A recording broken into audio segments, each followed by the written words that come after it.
दोस्तों आप सभी का फिर से एक बार स्वागत है। फ्रेंड, मार्केट में एक और नई आईपीओ की एंट्री होने जा रही है। इस बार ऑटोमोबाइल पार्ट्स बनाने वाली कंपनी सनसेरा इंजीनियरिंग अपना आईपीओ लेकर आ रही है। तो चलिए फ्रेंड, मार्केट में 14 तारीख को एक और आईपीओ की एंट्री होने जा रही है। यहाँ इस वीडियो में हम कंपनी के क्या फंडामेंटल चल रहे हैं, किस तरह की परफॉर्मेंस कंपनी ने पिछले कुछ क्वार्टर्स में शो की है, पीयर कंपैरिजन से क्या निकल कर आ रहा है, कंपनी के वर्किंग रीजन क्या है और कंपनी के स्ट्रेंथ क्या है, ड्रॉबैक्स क्या क्या है, कंपनी के फाइनेंशियल कैसे चल रहे हैं और साथ साथ प्राइस वैल्यूएशन कैसा है, अप्लाई या फिर अवॉइड करना ही बेटर रहेगा। ये सारे पॉइंट्स को डिस्कस करेंगे। तो फ्रेंड्स आखिरी तक बने रहिए। फ्रेंड्स, आगे बढ़ने से पहले आपने यदि चैनल को सब्सक्राइब नहीं किया तो रिक्वेस्ट है कि चैनल को सब्सक्राइब करें। फ्रेंड्स, ऑटोमोबाइल कंपोनेंट बनाने वाली सनसेरा इंजीनियरिंग को पिछले महीने ही सेबी की मंजूरी मिली है। ये आईपीओ पूरी तरह से ऑफर फॉर सेल होगा, जिसमें प्रमोटर्स और शेयर होल्डर्स 1.72 करोड़ के शेयर बेचेंगे। कंपनी का अपर प्राइस बैंड के हिसाब से यहाँ लगभग 1282 करोड़ रुपए जुटाने का प्लान है।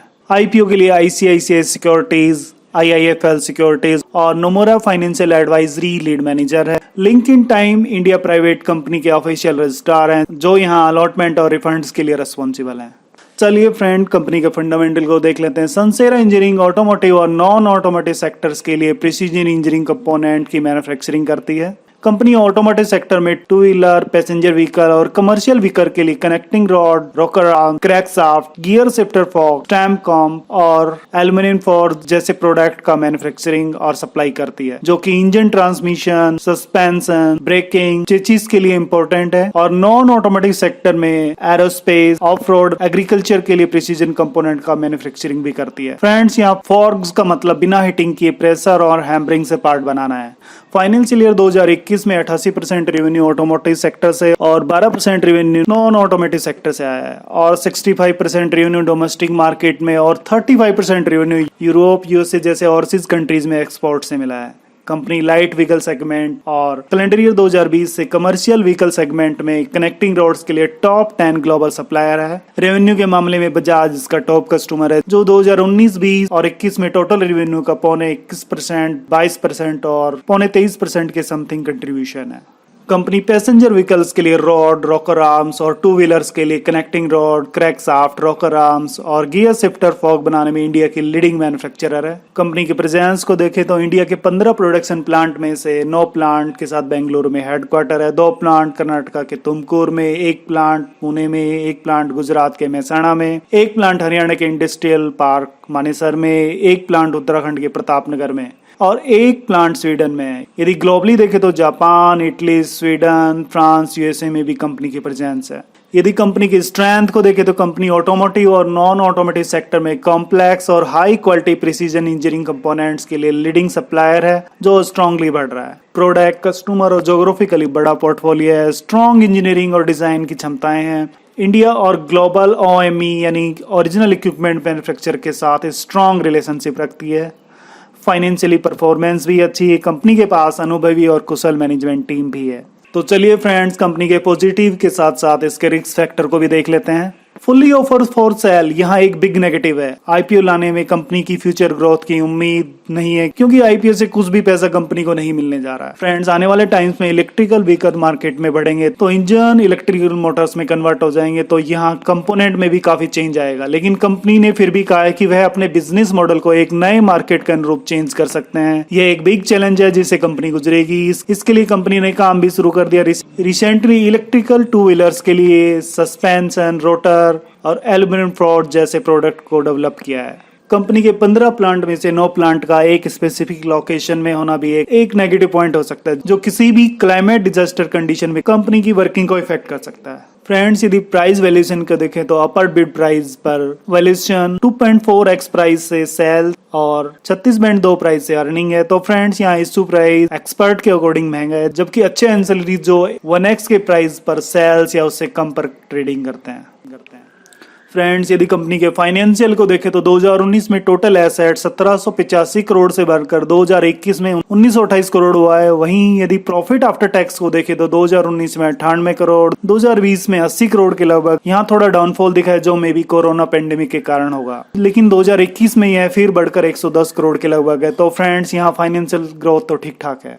वहीं यदि अर्निंग पर शेयर को देखें तो यहाँ 2020 में 18.73 से घटकर 15.63 थी, जो 2021 में फिर से बढ़कर 21.02 पर आ गई है। फ्रेंड्स, यदि कंपनी के पीयर ग्रुप कंपैरिजन को देखें तो एंड्योरेंस टेक्नोलॉजी 32.8 के पी पर, मिंडा इंडस्ट्रीज 89.7 के पी पर, सुंदरम फास्टनर्स 48 के पी पर, सुप्रजीत इंजीनियरिंग 33.9 के पी पर, भारत फॉर्ज 87.2 के पी पर, मदरसन सुमी 64.7 के पी पर और महिंद्रा सीआई ऑटोमोटिव 63.9 के पी पर ट्रेडिंग कर रहे हैं। तो चलिए फ्रेंड, आईपीओ की डिटेल को देख लेते हैं। आईपीओ का सब्सक्रिप्शन 14 सितंबर से शुरू होकर 16 सितंबर को क्लोज होगा। ₹2 का फेस वैल्यू है। 734 से 744 का बिड प्राइस बैंड रहने वाला है। 20 शेयर का एक लॉट साइज है। बीएससी एनएससी कंपनी दोनों पे लिस्टिंग होगी। 1282 करोड़ का टोटल इश्यू साइज है, जो कंप्लीट ऑफर फॉर सेल होगा। मतलब यहाँ कोई भी फ्रेश इश्यू नहीं है। ₹36 एम्प्लॉय डिस्काउंट है। आईपीओ की डेट को देखें तो 14 सितंबर से शुरू होकर 16 सितंबर को सब्सक्रिप्शन क्लोज होगा। 21 सितंबर को आपके अलॉटमेंट हो जाएंगे। 22 सितंबर को रिफंड इनिशिएट होंगे। 23 सितंबर को शेयर आपके अकाउंट में क्रेडिट हो जाएंगे और फाइनली 14 सितंबर को आईपीओ की लिस्टिंग हो जाएगी। फ्रेंड्स, यदि हम आईपीओ की लॉट साइज को देखें तो एक लॉट में 20 शेयर हैं। इसके लिए आपको अपर बिड प्राइस पर ₹14,880 इन्वेस्ट करने होंगे और मैक्सिमम आप 13 लॉट के लिए यहाँ 1,93,440 के लगभग इन्वेस्ट कर सकते हैं। प्री इश्यू प्रमोटर्स का शेयर होल्डिंग 43.91% है, जो घटकर 36.56 हो जाएगा। फ्रेंड्स, यदि आईपीओ सेगमेंट को देखें तो हमेशा की तरफ 50% क्यूआईबी यानी क्वालिफाइंग इंस्टीट्यूशनल बायर्स और 15% एचएनआई, 35% रिटेल इन्वेस्टर के लिए रिजर्व है। फ्रेंड्स, यदि आईपीओ एप्लीकेशन के बारे में बात करें तो हमने पिछले वीक भी देखा कि अमी ऑर्गेनिक इन्वेस्टर ने काफी बढ़ चढ़ कर इंटरेस्ट दिखाया, जबकि विजय डायग्नोस्टिक्स जो जानी मानी कंपनी होकर भी इन्वेस्टर को अट्रैक्ट नहीं कर पाई। जबकि यहाँ कंपनी के फाइनेंशियल भी अच्छे थे, नेट प्रॉफिट भी लगातार बढ़ रहा है, कस्टमर रेवेन्यू भी इंडस्ट्री एवरेज से ज्यादा है। मतलब कंपनी का सब कुछ ठीक ठाक होते हुए भी आज ये कंडीशन है कि इसकी शायद डिस्काउंट लिस्टिंग हो जाए। फ्रेंड्स, यहाँ 2 पॉइंट कंपनी के अगेंस्ट जाते हुए दिख रहे हैं। एक तो 100% ऑफर फॉर सेल और एक इश्यू प्राइस का हाई वैल्यूएशन। तो फ्रेंड, इसका मतलब यहाँ प्राइस वैल्यूएशन भी एक बिग रोल प्ले कर रहा है। तो फ्रेंड्स, हमें आईपीओ में अप्लाई करने से पहले कंपनी के फंडामेंटल परफॉर्मेंस, पिछले क्वार्टर्स के result, peer comparison, working reason और फंडामेंटल डिटेल्स, कंपनी के स्ट्रेंथ के साथ साथ इसका प्राइस वैल्यूएशन कैसा है, कहीं पीयर ग्रुप कंपैरिजन के कंपेयर में ज्यादा तो नहीं है, और यहाँ fully offer for sale definitely एक बिग नेगेटिव है। इसके अलावा और कोई पॉइंट तो नहीं है जिससे इन्वेस्टर का सब्सक्रिप्शन से दूरी के चांस हो।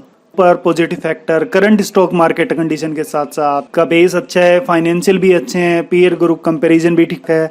आप यहाँ मीडियम टू लॉन्ग टर्म के लिए इन्वेस्ट कर सकते। लेकिन यदि आप लिस्टिंग गेन के लिए इन्वेस्ट करना चाहते हैं, जो कि यहाँ ज्यादातर फ्रेंड्स सिर्फ लिस्टिंग गेन के लिए अप्लाई करते, तो यहाँ हम करंट जीएमपी, कंपनी के ड्रॉबैक और पॉजिटिव्स के बीच इसे कैलकुलेट करते हैं। तो फ्रेंड, इसका जीएमपी 125 था, जो आज 70 से 80 के बीच ट्रेंड कर रहा है। और जीएमपी का अलॉटमेंट डेट तक प्रेडिक्शन करना शायद रिस्की हो सकता है, क्योंकि आपने पहले भी देखा है कि इश्यू टाइम पर पॉजिटिव होते हुए अलॉटमेंट तक आते आते यह डिस्काउंट पर आ जाता है। करंट जीएमपी भी अभी 10% के अंदर ही है और साथ साथ फुल्ली ऑफर फॉर सेल एक बिग नेगेटिव भी इसके साथ है। और ऊपर हमने प्राइस वैल्यूएशन पर भी डिस्कशन करा। तो फ्रेंड्स, यहाँ पीयर ग्रुप कंपैरिजन में इसका इश्यू प्राइस एक्सपर्ट के अकॉर्डिंग महंगा लग रहा है, तो शायद आपको कट टू कट से थोड़ा ऊपर लिस्टिंग मिल जाए। हम यहाँ लास्ट डे तक कंडीशन को ऑब्जर्व करेंगे, देखेंगे कि मार्केट की कंडीशन कैसी है, करंट जीएमपी और सब्सक्रिप्शन का स्टेटस क्या है, उसके बाद इन्वेस्ट के लिए प्लान करें। तो फ्रेंड्स, आगे के वीडियो में भी हम इस पर डिस्कस करेंगे। फ्रेंड्स, अभी के लिए इतना ही। यह वीडियो यदि पसंद आया तो इसे लाइक करें, चैनल को सब्सक्राइब करें। धन्यवाद।